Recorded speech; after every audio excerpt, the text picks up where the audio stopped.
j'appelle ce monsieur. Et à l'époque, mon fils, qui va avoir 12 ans, avait des excès de colère, il pétait les plombs. Je sentais qu'en tout cas à l'époque, il n'était plus lui, quoi. C'était pas normal. Donc je vais l'appeler, et puis il va regarder aussi pour mon fils, même ma femme.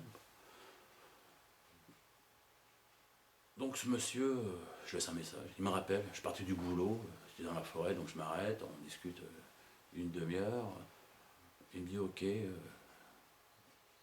je vais voir. Il me dit non, vous, il n'y a rien. Je dis ah bon? Non, non, rien. Il dit je vais voir votre fils. Il dit ouais, il a un lézard. Je dis un lézard? Je dis un reptilien? Il dit ouais, c'est ça. Ok, votre femme? Non, rien. Ok. Donc il me dit bah je vous rappellerai ce soir, je vais m'occuper de ça. Ok. Et je reprends la route. Et je sais pas, 20 minutes plus tard, j'étais plus dans la forêt. J'avais des vignes autour de moi, assez basses. Et j'avais la fenêtre entrouverte de ma voiture. Et là, je reçois un objet qui arrive s'écraser sur ma vitre. Et comme elle était entrouverte, il y a plein de fragments qui viennent me toucher le visage, qui tombent sur moi. Et je failli me foutre en l'air. La surprise, bien évidemment. Qu'est-ce que je fais? Je m'arrête. Je dis, c'est quoi ce délire? Je fais demi-tour. Il y en a un qui m'a acheté de la terre, ou j'en sais rien. Genre rien. Non, il n'y a rien, il n'y a rien. Et puis à perte de vue. Je dis, mais c'est quoi cette connerie? C'est un oiseau? Non, c'est pas un oiseau. Tout s'est éclaté comme ça. Et donc, c'est au même moment que le mec était en train d'enlever décrocher cette entité de mon fils. Bon, bah évidemment, j'ai fait la corrélation. Et je regarde par terre, je regarde sur moi, rien. Je dis putain, je suis pas dingue, je peux pas rêver. Et ben, ce qui a tapé la voiture, m'a tapé moi, c'est désintégré. Bizarre. Et j'arrive chez moi et ma femme me dit combien de temps qu'il l'a fait, monsieur, le truc. Je dis voilà. Il me dit c'est fou, j'ai vu le changement sur notre fils aussitôt. Je peux rentrer en détail, après c'est pas privé. Bon, bref. Bon bah génial quoi. Donc j'appelle le monsieur et je lui dis mais donc j'ai rien moi. Il dit non non. Et le mec il prend 25 euros avec le pendentif en pierre précieuse, puis il l'envoie et tout. C'est pas un truc d'argent, c'est pas du tout ça. D'ailleurs il m'explique qu'il travaille souvent avec des thérapeutes, ou quelque part il les exorcise, on va dire, quelque part. Parce que eux prennent des choses négatives des gens, et ce qui fait après des points d'ancrage pour ces lézards ou ce que vous voulez, quoi. Et ils viennent se libérer grâce à ce mec. Incroyable. Un vieux monsieur. Et donc, je lui dis, il me dit, bon, et ouais, moi j'étais curieux, quoi. Je dis, mais est-ce que vous avez des informations à me communiquer, parce que j'enquête là-dessus et tout ça. Il me dit, écoutez bien, moins vous pensez à eux, moins vous en savez, mieux c'est. Sinon ça les attire. Je dis, oui, mais moi ça fait 1 an que je suis là-dessus. Donc je devrais être le premier pollué, quoi. Il me dit, oui, mais je dis, mais pourquoi? Il me dit, parce que vous êtes certainement protégé. Ils ne peuvent pas vous attendre. Je dis, pour quelle raison? Sûrement parce que vous avez une mission ou des potes. Ou... Quand je dis des potes, c'est vraiment que ailleurs, quoi. Je dis ok, quoi. Bon, après avec lui, puis il s'est passé plein de trucs. Je peux pas trop en parler, c'est trop privé, quoi. Mais c'est tout simplement pour vous dire que ces choses sont possibles. Voilà. Alors, toc toc, parce qu'en plus j'ai marqué mes lignes. Ouais. Alors moi, dans mon histoire, là, je voulais faire de l'hypnose régressive avec le Cerveau, avec nos amis du Cerveau. On devait faire une réunion à Avignon, et puis ça se fait pas, ça se fait pas. Donc au mois d'octobre, je pète les plombs, j'en peux plus, moi. Donc je me suis dit, ce que je vais faire, je vais utiliser la méthode d'hypnose de Calogero. Donc il y a 10 minutes d'induction, c'est l'hypnose, et après on voyage. Et donc je m'enregistre sur mon ordinateur, mon ordi, Je me filme en même temps avec un caméscope, là, celui-ci. Et je le fais tout seul. Et merde. Et ben voilà. Tout seul à la maison, et j'ai programmé 35 minutes. Donc vous avez bien compris le principe. Hein. C'est mon ordinateur qui va me mettre en hypnose, m'envoyer sur un souvenir, et ensuite le but, au bout d'un quart d'heure, me sortir ce souvenir et m'emmener sur ma dernière vie antérieure. C'était mon but. Je dis, bah, tiens, parce que j'étais curieux de savoir qui et où j'étais dans ma dernière vie antérieure. Des questions, j'en ai un million. Et là, j'ai fait ça. Et pour l'occasion, j'en parle à mon ami Alain, magnétiseur. Il fait aussi des soins à distance. Une fois qu'il a soigné une personne, il est capable, après une heure de méditation, de se connecter sur l'endroit où est la personne, de la visualiser. C'est un don particulier, génial, quoi. Donc je programme tout, et je dis à mon pote Alain, voilà, à 15h, je fais le truc, et donc à 2h, il se met en méditation, truc, et 15h, il se connecte. Chose remarquable, c'est quand j'ai commencé, et donc il m'expliquait après avec du recul, parce que je l'ai appelé une fois que j'avais fini pour dire que ça allait bien et tout ça. Mais c'est qu'il s'inquiétait pour moi. Il me dit, voilà, je visualisais la maison, j'étais à l'intérieur, j'étais dehors, il me dit, je vais pas intervenir, je suis juste là au cas où, on sait jamais. Je dis, ok. Et il me dit, et d'un seul coup, ta maison s'est transformée en forteresse, en palais. Le terme qu'il a employé, c'est palais. Avec des murs en pierre, mais infiniment hauts. Et pour moi, c'était comme une muraille, je ne pouvais pas passer. Je savais que c'était là, et c'est passé ça. Et au même moment, justement, moi, je suis parti dans l'hypnose régressive, quoi. Génial. Donc, comment ça s'est passé? Franchement, au bout de 10 minutes d'induction, quoi, tu vois, franchement, j'étais allongé, là, puis je me dis, ça marchera pas, ça peut pas marcher. Voilà. Mon cerveau refusait, c'était pas possible. Et là, l'ordi me dit, maintenant, tu vas dans un souvenir, si tu veux, laisse ton cerveau choisir. Ouais, évidemment, je vais où? Comme un aventurier, pas peur. Parce que parfois, on devrait avoir peur, quand même. Bon, m'en fout, j'y vais quand même. Au moment de l'abduction, je me retrouve en dehors de ma maison, il pleut des cordes et tout ça. Je vois une lumière au-dessus, un vaisseau. Je rentre à l'intérieur, je me vois moi paralysé. Après, je me vois partir et puis en avant. Et chose étonnante, physiquement, ici, là, sur mon canapé, ma bouche s'ouvrait. Je pouvais pas l'empêcher, c'est fou. Hein. Et là, j'arrive dans le vaisseau. Et là, je me dis, je commence à flipper. Ouais. Et je me dis, non, pars de là, ok, t'as vu ça, et je me retrouve dans l'espace. Là, tu flottes, et puis. Et je me retrouve entre la Terre et la Lune.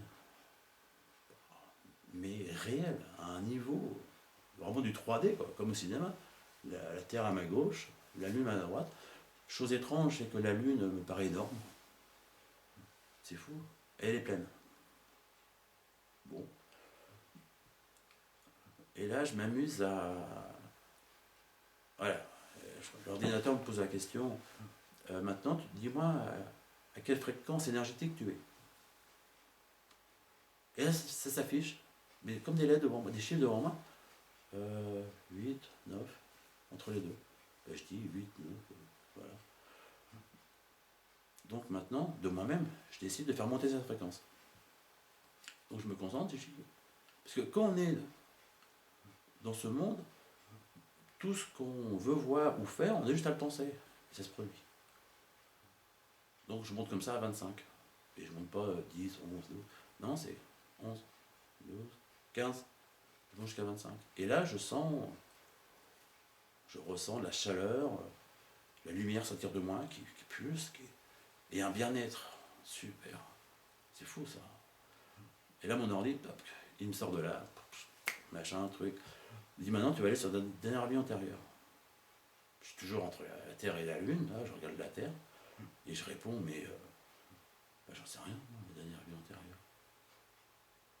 Et là, mon regard est attiré sur la Terre, et je vois l'Europe, l'Afrique, et mon esprit est attiré par un point au sud de l'Afrique, là.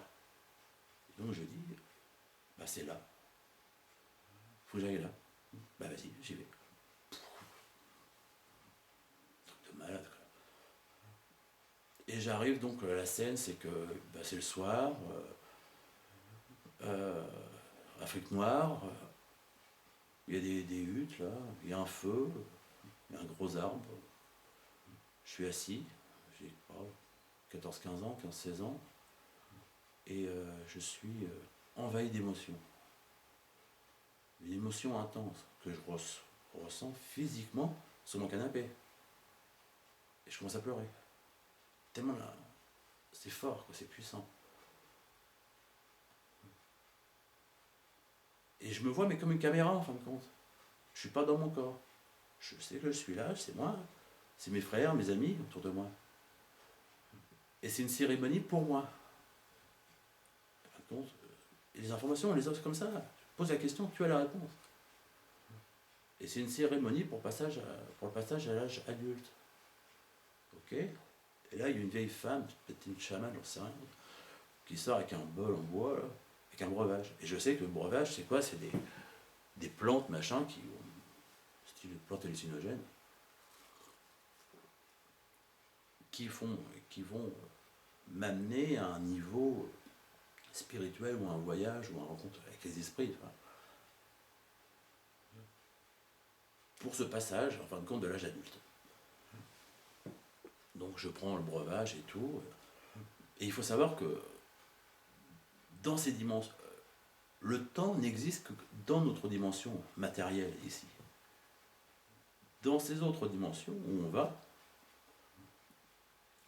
il n'y a pas de temps. Donc c'est une télécommande, pause, marche, arrêt, avance rapide. Et je sais que mon ordi, que bientôt il va me sortir de là, et puis ça va être fini. Je sais parce que le temps passe. Donc je fais une avance rapide. Et je me retrouve donc à la même scène, même endroit, mais en pleine nuit. Et je suis allongé sur une espèce de paillasse par terre, près des huttes, là, sur la terre, et je suis mal, mais mal. Bon, à mon avis, c'est suite à ce que j'ai pris.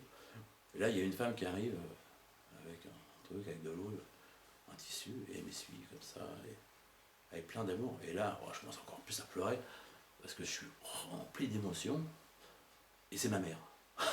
Putain. Mais c'est ma mère de l'époque. Et chose remarquable, mon ordinateur me demande à quelle époque es-tu. Et aussitôt devant moi, non mais ce que je vois, dans la scène même, 1, 7, 0, 9. Et je dis, j'ai du mal, c'est dur à parler, il faut vraiment. 1709. C'était en 1709. J'ai vécu tant d'années, je suis né en 68, donc il y a 250 ans. Waouh!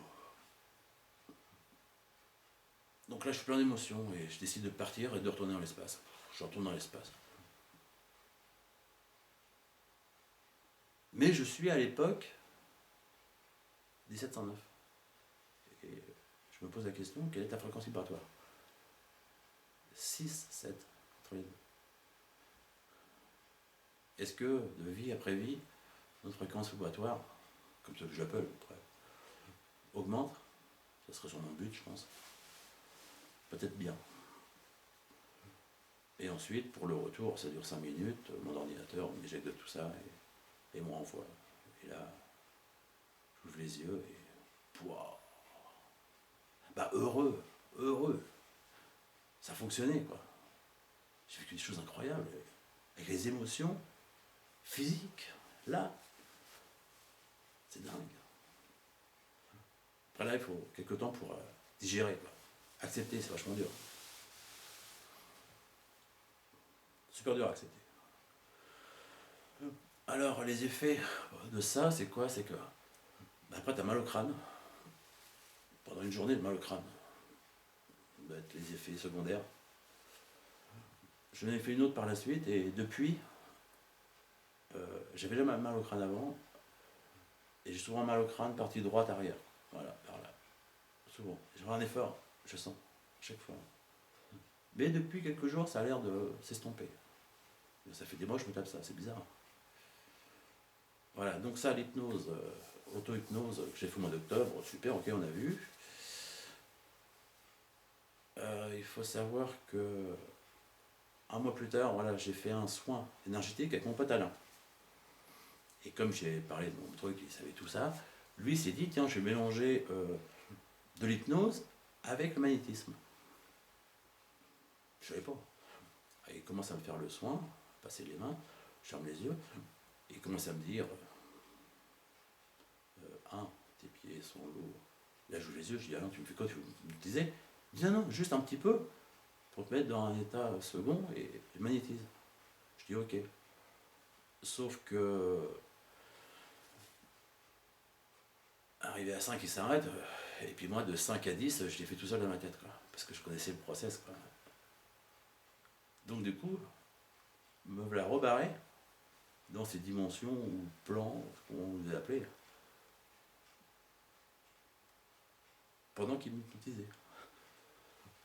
Et je lui ai rien dit. Et là, je me retrouve encore dans l'espace. Ah, c'est fou, moi, c'est Monsieur Espace. Hein. Mais je vois pas de terre, je vois pas de lune, je vois des petits points, comme des étoiles, rien de particulier, quoi. Et là, je me dis, comme j'avais mon pote Alain qui était là, qui magnétisait, je vais prendre des risques. Après tout, je m'en fous, je suis en confiance. Alors, quelle est ta fréquence vibratoire? Ça s'affiche, 8, 9. Je dis ok. Donc, ce qui veut dire que quand tu montes une autre hypnose, après ça redescend. Je dis, je vais monter quand même à la pour voir. Et donc, je suis monté à 20, 30, et je suis monté jusqu'à 75. Wow. Et là, j'irradiais quand même, là, je me sentais fort, et puis j'irradiais, je sais pas, chaud, je me sentais chaud aussi. Et qu'est-ce qui se passe à ce moment-là? Il y a comme des comètes qui arrivent de toutes parts autour de moi, une comète, et puis arriver proche de moi, poum, ça ralentit, et ça se stoppe, et ça fait comme des fuseaux, on en revient encore aux fuseaux, et c'est marrant, un peu boule, fuseau, et qui émanent comme ça, avec un rayonnement particulier. Quelle couleur ils avaient ces rayonnements? J'arrive pas à le définir. 10, 20, 30, 50, 100, 200, 300, je sais pas. Et ça arrivait de toutes parts, et ça m'a saturé de partout. Sur une zone énorme. Je dis, waouh, c'est quoi tout ça? Et donc, je pose la question, mais qui êtes-vous? Pas de question, pas de réponse, pardon. Et je dis, mais qu'est-ce qui se passe? Pourquoi vous venez? Et là, il y en a un qui me répond. Alors, ce qui est marrant, c'est que dès qu'il me répond, je pose une question, il me répond, voilà, ainsi de suite. Et toutes les phrases, quand il est fini, à la fin, il dit frère. Frère. Bon, à retenir comme info. Et je lui dis donc, mais voilà, donc il me répond, nous sommes là parce que nous sommes curieux, simplement. Je dis, oui, mais quoi? Curieux de voir qui tu es par rapport à ce que tu viens de faire. Je dis, par rapport à ce que j'ai fait de monter ma fréquence énergétique, il dit, ouais, tout à fait. Mais on vient aussi te prévenir. Parce que ce que tu viens de faire, tu ne dois en aucun cas dépasser cette hauteur, cette fréquence. Ça va te nuire. Je ne le fais plus. Je fais ok, d'accord. Et là, je savais que Alain, ça ne durer qu'un temps. Quoi. Il allait me rappeler. J'ai posé la question suivante, je lui ai dit, mais quel est mon chemin de vie, mon but? J'étais curieux, quoi. Et il me dit, c'est ce que tu es en train de faire. Dans ma tête, je me dis, c'est quoi? Faire des auto-hypnoses, tout ça? Ou vous parlez simplement, quoi, je sais pas. Les réponses sont bizarres. Quoi. Et je dis, mais voilà. Et là, il y a une voix qui me dit, mais putain, Christophe, t'es où là? Y a rien là. Et arrête de réfléchir, t'es où là? Reviens, qu'est-ce qui se passe? Je me dis, putain, c'est Alain. Et là, je quitte, et je suis dans mon corps. Et donc c'est Alain qui vient de m'engueuler. Je regarde dans mon corps, j'arrête tout. Et il finit son soin et tout. Après le soin s'arrête. Il dit mais qu'est-ce que t'as foutu? Je dis bah non, je t'ai plus là. Il dit ouais je sais, j'ai vu. J'ai fait ton corps au début. T'es en bonne santé, tout va bien. Les centres énergétiques, tout ça. Dès que j'étais sur ton esprit, tout ça, il n'y avait rien. C'est comme si je voyais une pierre, ton esprit n'était plus là. Je dis bah ouais, parce que j'ai continué l'hypnose, je suis parti. Il me dit non. Je dis bah ouais. Voilà. Donc c'est tout à fait remarquable. C'est tout à fait remarquable. Après, rêve prémonitoire, ouais, j'en ai fait 2 rêves prémonitoires, confirmés par les témoins et tout. Ça c'est vraiment délire. Par rapport aux rêves prémonitoires ou aux sensations de déjà-vu, vous tous, je pense, qui m'écoutez, vous me regardez, vous avez déjà eu des sensations de déjà-vu. Pour moi, l'interprétation de ceci, c'est que quand on rêve, parfois on peut faire un rêve chamanique ou quoi que ce soit, une sortie du corps, et avoir accès à l'information. Et cette information est stockée dans l'inconscient. Et quand on vit l'instant, une semaine ou un mois plus tard, la scène, on se dit mais j'ai déjà vu ça. Parce que oui, vous l'avez déjà vu. Parce que vous l'avez déjà vécu. Vous avez eu accès à cette information. Mais vous l'avez aussitôt zappé, oublié, c'est impossible. Voilà. Et quand cette information est restée plus dans le conscient, acceptée par le conscient, ça devient un rêve prémonitoire. Vous vous souvenez l'avoir vécu, et le jour que ça arrive, bah merde. Qui tend bien à aller dans le fait que dans ces autres dimensions, le temps n'existe pas. Et on a accès à toutes les informations du passé, du futur, comme on le souhaite. Quoi. Voilà. Est-ce que j'ai parlé du moi, du soi, du machin? Je sais plus. Bon, j'espère que je suis pas trop confus. Hein. C'est pas évident de parler de tout ça, parce que là j'ai tout qui fuse. Je pourrais parler pendant des heures. Il faut que je fasse pas plus d'une heure quand même. Ouais, j'ai parlé du soi, tout ça. Ouais, ça j'ai fait. Ah oui, un soir. Oh, ces petites histoires, je raconte. J'avais des amis, c'était au mois de juillet dernier, à la maison, puis on prend un verre, 2 verres. Puis je savais qu'après, on allait en prendre plus des verres. Et ben au bout d'un verre et demi, j'entends en moi, un vrai psychopathe le mec, ceci. Alors c'était exactement Aktar Erha Soul. Et ça se répétait sans cesse. Donc qu'est-ce que j'ai fait? Je dis, bah, vu qu'on va prendre des canons après, je vais noter exactement ce que j'ai entendu. Et je me souviens bien, mais par sécurité, quand c'est arrivé, j'ai noté. Et j'ai aucune idée de ce que ça veut dire. Je parlais à un pote au boulot, il me dit tiens, je vais faire des recherches. Je dis bah, je t'en prie, vas-y. Il me dit que Aktar, mais c'était très arabique, vous voyez, comme prononciation. Il y a beaucoup de R comme ça qui étaient. Il me dit en sanskrit, ça veut dire violence. Je dis, ouais. Il me dit Echa, c'est du grec, ça veut dire aller ou venir. Et Soul, il me dit si c'était sourd, ça serait l'ancien nom de la ville de Tyr, dans la péninsule arabique, extrêmement vieux. Donc on pourrait dire que la violence vient ou va venir de la péninsule arabique, vu le contexte actuel. Super bizarre. Voilà, ça c'était vraiment une anecdote, j'ai aucune réponse à ça, j'en sais rien. Voilà. Mais j'en parle parce que c'était vraiment flagrant, quoi. Comme quelqu'un à côté de toi qui te parle. Voilà. Chose importante, ouais. Il est tout à fait certain que les pensées sont de l'énergie. Et que la pensée agit sur la matière. Après, vous me dites, ouais, il dit ça, mais bon. Je dis ça, c'est parce que j'ai beaucoup de témoignages ou de choses qui me font penser à ça. Et pour moi, c'est un fait certain. Voilà. Ensuite, chamanisme, ouais. J'ai lu le dernier bouquin de John Mack. Enfin, il est mort déjà, mais avec Stéphane Alix, tout ça, il a repris les travaux. Enfin bref, on a accès, en fin de compte, à toutes ces conclusions personnelles par rapport à c'est 10 années de travaux sur les abductions, quoi. Bouquin franchement à lire, quoi. Parce que là, c'est pas des récits de témoignages, parfois c'est un peu long. Son bouquin il faisait 900 pages, quoi. Là, il y a quoi, 400 pages, c'est assez facile et c'est vraiment intéressant. Il explique qu'il a travaillé avec 3 chamans, un Africain, un Brésilien et un Indien des États-Unis. Et il s'est aperçu que la culture des esprits, la culture ces trucs des esprits, tout ça, eux, ce qu'ils appellent esprit, en fin de compte, c'est des aliens, quoi. C'est fou. Moi, il y a 10 ans, je pensais que tous les chamans de la Terre entière, c'était des escrocs de première qui profitaient du manque de connaissances de la tribu, pour profiter d'eux, quoi. En fin de compte, mais pas du tout. Le chamanisme, c'est fantastique dans le sens que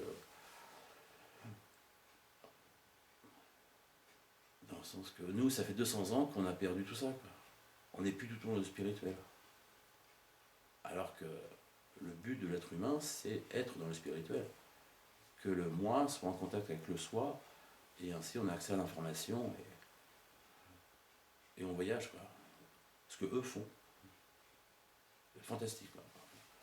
Après, j'ai lu quoi? J'ai lu ça aussi. C'est quoi? Pénétration. Voilà. Ingo Swann, qui fait de la vision à distance. C'est passionnant. Il travaillait pour la CIA, tout ça, dans les années 80, 90. Il a fait un bouquin. Voilà, vision à distance. En parlant de ça, je vais parler des intuitions. Depuis l'été dernier, parfois j'ai les mains qui se mettent à chauffer. Mais chaud. C'est bizarre. Alors qu'est-ce que j'ai fait? Mon réflexe a été de les réunir. Et je fais ça comme ça. Et ça fait comme un matelas d'électricité, d'énergie, je sais pas, entre mes mains. D'ailleurs, après, j'en viens à faire un truc, c'est que c'est là, je la lance en l'air, et je la rattrape là. Et je m'amusais souvent à faire ça. Et mon pote, magnétiseur, il dit, je cherche pas que ça s'appelle le magnétisme. Je dis, ah, tu crois? Il dit, ouais. Il dit, tu voudrais t'entraîner, travailler. Je dis, bon. Et une internaute m'a envoyé un documentaire là-dessus, formation, les premiers pas dans le magnétisme. Et donc il faut imaginer des racines qui partent du pied, qui vont à l'ensemble de la terre, un rayon qui rentre par là, tout ça, et après on doit sentir cette énergie. Sauf que moi ça vient tout seul. Et là, le fait d'en parler par exemple, je commence à sentir des fourmis dans les mains. C'est fou. Émettre la pensée crée aussitôt physiquement quelque chose. Donc en ce moment je suis en train de commencer à m'exercer là-dessus. Mais je suis assez feignant. Le travail, c'est rébarbatif, quoi. Mais dès qu'on a des résultats, c'est intéressant. J'ai essayé sur mon fils qui s'était blessé il y a 2 jours, 3 jours. Je dis alors, tu sens quoi? Ça va mieux? Il me dit ouais. Bon, après, je l'ai fait placebo. J'ai dit, mais tu sens quoi? Il me dit, l'électricité. Je ne touche pas. Donc, ce qui veut dire que quand on se connecte à son soi, on ouvre un canal de communication avec d'autres dimensions et avec ce qu'on est réellement ailleurs. Et tous ces dons de magnétisme, de